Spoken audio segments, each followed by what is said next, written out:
Let's do tight ends. George, I wanted to trade you before the season, which is no doubt the reason you responded with one of your best seasons of your career. Salute. You were great. All of a sudden, you became the red zone threat. We always wanted you. I always knew you were.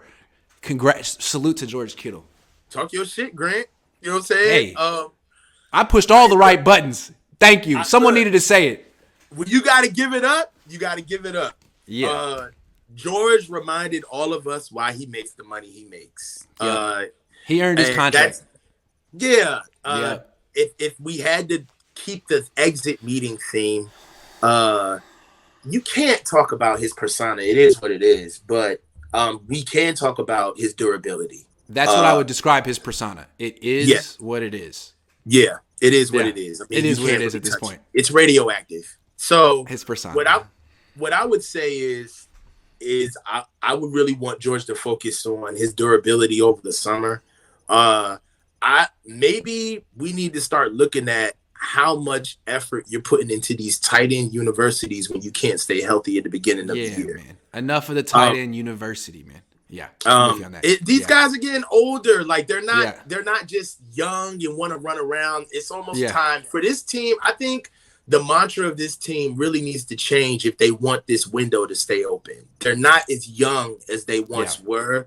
And we need to start really focusing on the smaller, dotting the I's and crossing the T's. Yeah. Like all of this extra superlative stuff that we see from this team. Nobody cares that you're the rock star team anymore. You officially have a cross to bear. So now the tight end, cool, go. Don't work out.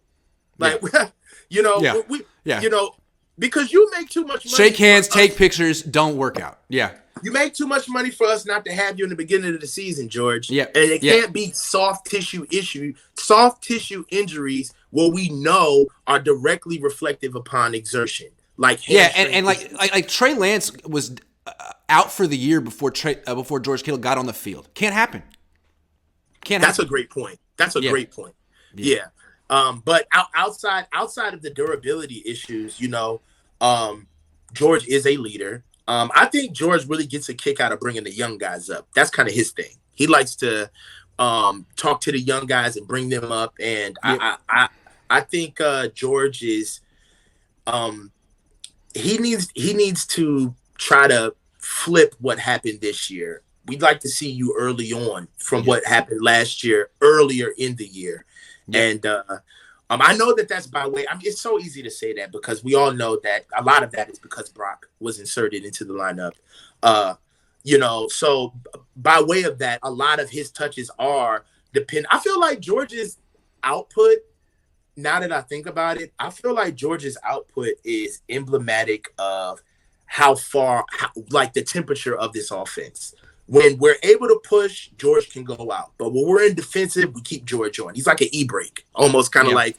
Yeah, that's true. Yeah, that's true. Yeah. So, look, he's great. But the thing is, the Niners haven't really had a number 2 tight end ever on this team. And it cost them in the NFC Championship game. Ross Dwelley just fell out of favor.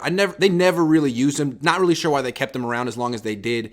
I'm kind of eager to see what he does on another team because I think there's something there. But I don't think there's much to talk about with him. And then with the other two, Croft and Warner, I don't think there's much to talk about there either. No disrespect to them, but I feel like the Niners need to make a bigger investment in a number 2 tight end. Yeah. Especially if you want to use the dude in pass protection. Like, guy has to be decent. I had high hopes for Charlie Warner. I thought that he could really be that battering ram, that guy. I thought that Charlie Warner was going to be that guy that freed Georgia as far as blocking was concerned. Because he was that guy at Georgia, but he just hasn't been that guy in the NFL. He hasn't really materialized into that guy. And I don't know if it's whether or not he gets physical enough at the point of attack or if he's that much of a liability in the pass game as far as being a catcher. I don't know why they don't play him as much. I know that it's clear that Tyler Croft got the nod because of experience, not talent. Because I just feel like they're way too close together. If only experience could make blocks as well as talent could. Jesus fucking Christ. I mean, dude, I still can't get over the fact that the season was lost because of Tyler Croft, essentially. That they put him in that position to end the season. It's like, whoa, you had all these players and it came down to Tyler Croft. Crazy. Grant, what Tyler, it shouldn't have came down. I want to say something to Tyler. It shouldn't have came down to you, man. A lot of people talking about you. It wasn't your fault. I feel like Robin Williams in Good Will Hunting. Tyler, it wasn't your fault. You missed the block. You shouldn't have been asked to make that block. I'm sorry. You did the best you could. You're Stop Tyler Croft. With me, man. Stop playing with me, man. Stop playing with me, no, man. I know. No, you don't. It's not your fault. Yo, stop it. Stop it, Grant. All right, let's give the tight ends a grade. I give the Titans I'd give them a B. B. I'd give them a B. Yeah. Because not Kittle, but it's a group. Yeah, it's as a group, and I give them a B because we got so much out of our tight end group in the red zone this year. Yep. We got a lot out of them in the red zone. I mean, that's where you really need them.